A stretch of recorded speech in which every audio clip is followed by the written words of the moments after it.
এই প্রচুর জং।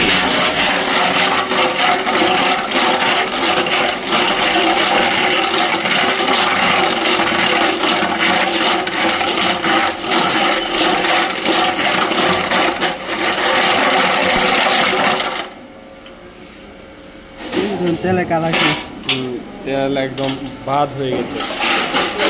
এই হচ্ছে আমার ইয়ামাহা ফেজার ভার্সন 2 বাইক। এটি কয়েকদিন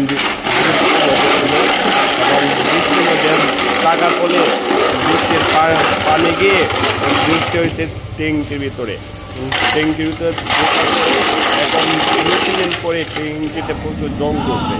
এখন নিয়ে আসলাম এই জং রিমুভ করার জন্য এবং তারা যথাযথ চেষ্টা করতেছে এই জং রিমুভ করার জন্য।